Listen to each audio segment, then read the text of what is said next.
Assalamualaikum warahmatullahi wabarakatuh. Selamat datang di Tenda Misteri.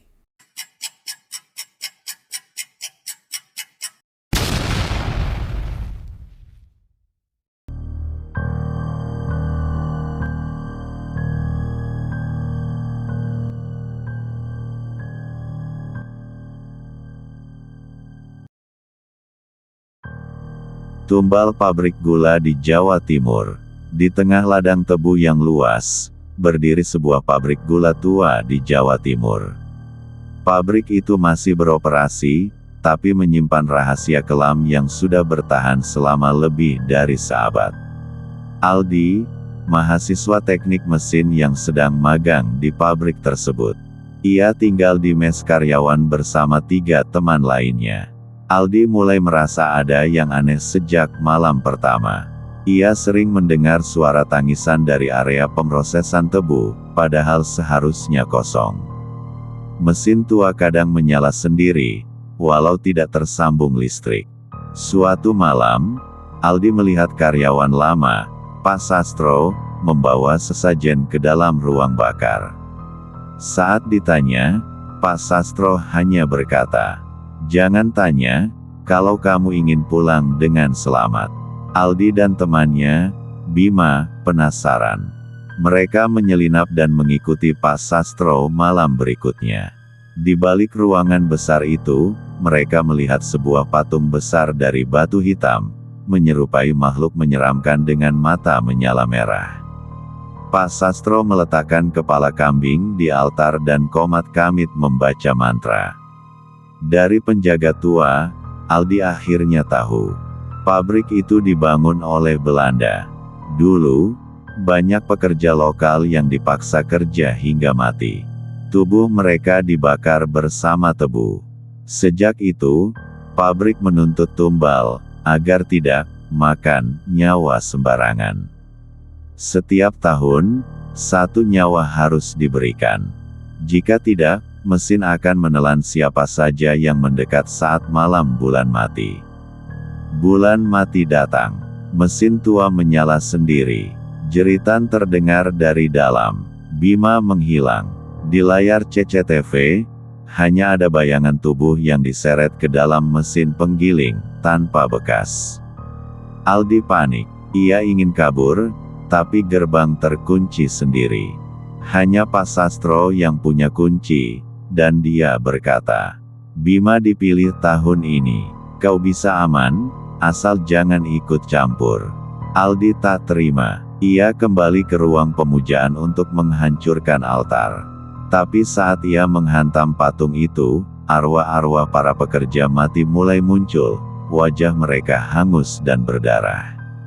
Mereka berbisik, "Kami tak butuh tumbal, kami ingin keadilan." Pabrik meledak dari dalam. Api membakar hingga ke cerobong, tapi esok harinya, tidak ada berita. Tidak ada laporan. Seolah, pabrik itu tak pernah ada. Kini, di atas tanah bekas pabrik itu dibangun kembali, pabrik gula modern. Tapi setiap tahun, 1 pekerja akan hilang, dan suara tangisan tetap terdengar, dari balik gilingan tebu.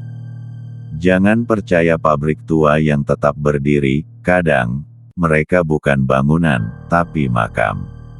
Beberapa hari setelah ledakan, Aldi berhasil selamat dari ledakan itu, tapi pikirannya terganggu.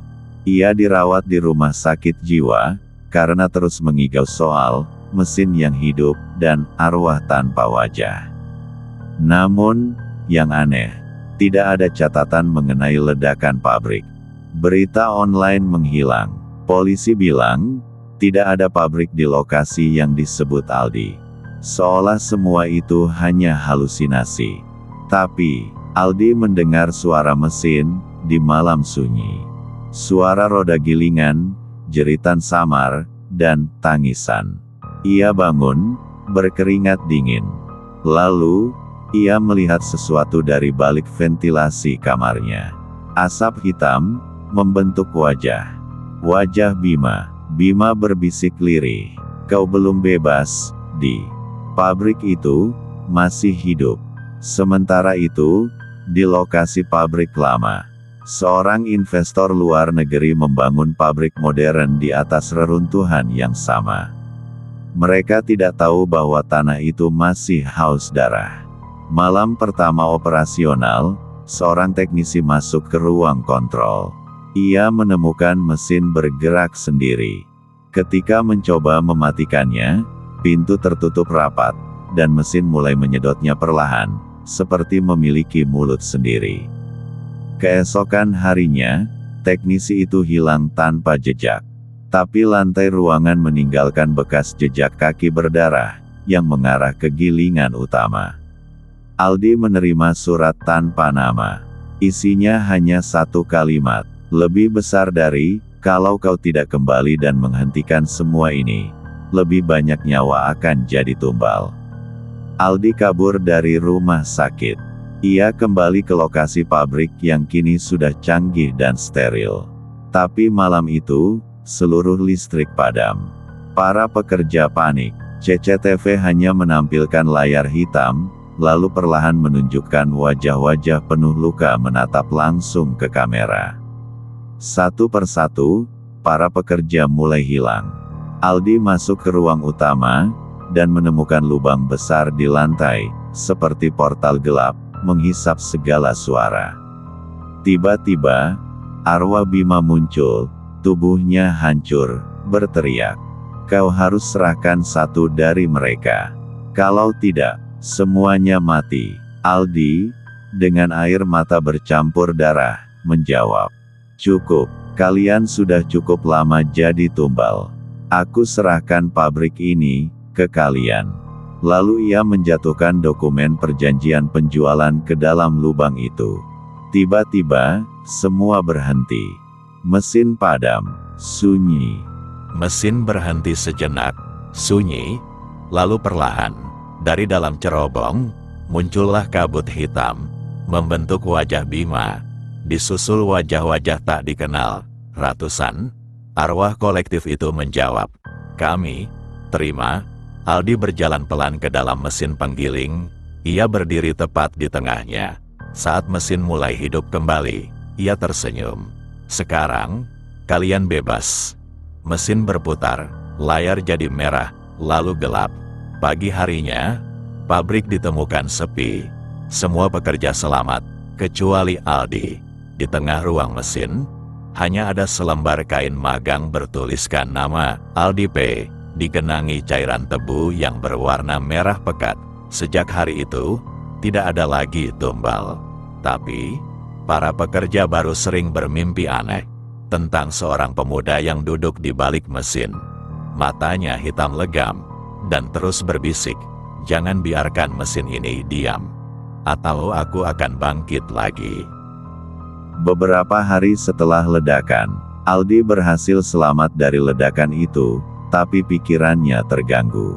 Ia dirawat di rumah sakit jiwa, karena terus mengigau soal mesin yang hidup dan arwah tanpa wajah. Namun, yang aneh, tidak ada catatan mengenai ledakan pabrik. Berita online menghilang. Polisi bilang, tidak ada pabrik di lokasi yang disebut Aldi. Seolah semua itu hanya halusinasi. Tapi, tanda hubung. Adegan, malam di rumah sakit jiwa. Aldi mendengar suara mesin, di malam sunyi. Suara roda gilingan, jeritan samar, dan tangisan. Ia bangun, berkeringat dingin. Lalu, ia melihat sesuatu dari balik ventilasi kamarnya. Asap hitam, membentuk wajah. Wajah Bima. Bima berbisik lirih, "Kau belum bebas, Di.